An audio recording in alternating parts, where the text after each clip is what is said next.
Today is Thursday, Parashat Behaalotecha. The parasha of this week has a theme that we'll see also repeats itself in the next two parashiyot that we'll read the following Shabbat and the Shabbat afterwards.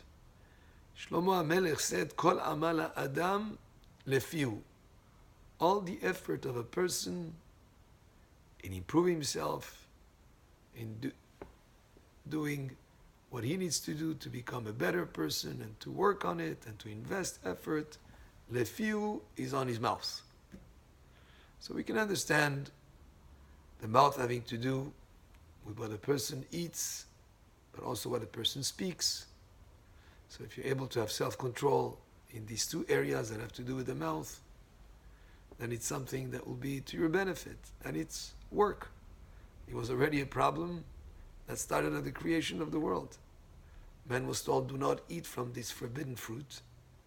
However, it was ta'avahu la'inayim. It was something that was desirous to the eye. It was something that made a person desire. And Adam HaRishon ate from that fruit, so he could have controlled himself. The other aspect is the speech, lashon hara, speaking negatively.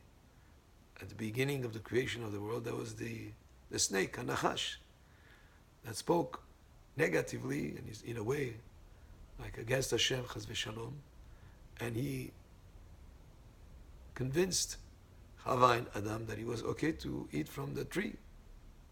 So we see in the parasha of this week, in Behaalotecha, that the Jewish people in the desert complained. They were like complainers. They complained about what?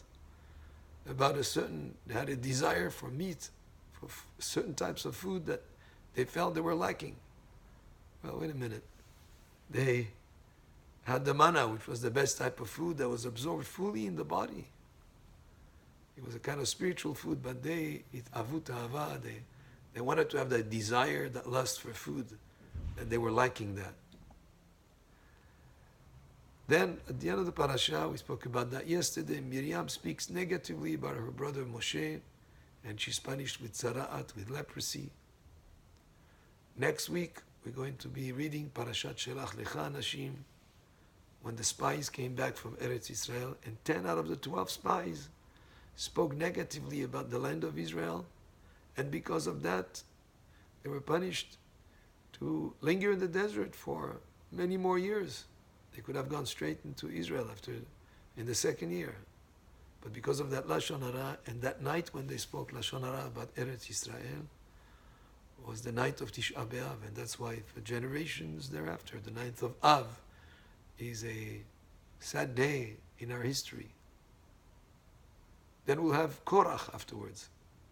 Korach is the rebellious man who spoke against Moshe Rabbeinu. Again, we see here the use of the mouth in a negative way, being rebellious, and he was speaking in a very negative way.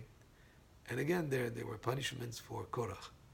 So if we could learn a lesson from these parashiyot and the succession of these themes around the subject of control of the mouth, to be very careful how we express ourselves, how we speak, that it should not be negative.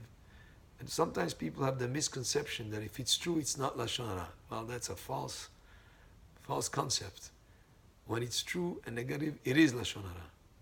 If it's not true, it's worse. It's hotza'at diba. So how careful we have to be how we express ourselves, how we speak with people, how we don't give false reports or negative reports about anyone. The best thing, if you're in doubt whether you should say something or don't say it. There are times where a person have to make a statement. If somebody asks you a reference about someone, and you know that that person is definitely not up to par in terms of his performance, you had experience with him, then you're allowed to say, look, when I used him for a job, this is the experience that I had. Say only that and no more. And then you have an obligation to stop a person from making a mistake. If you know for a fact, and he asks you for advice, that you will have a bad experience based on your experience, you can share your experience. So there are times where you can express yourself with a negative report, but typically a person should be very, very careful of what comes out of his mouth. And that is an important lesson. And that's why Shlomo HaMelech says, Kol ha'amal ha'adam lefihu. It's on his mouth. So careful, and the best way to use our mouth is for positive things, for learning Torah, for prayer, for teaching, for educating, for enlightening the world, for doing things that are positive, and to stay away from any negative speech. Baruch Adonai le'olam. Amen ve'amen.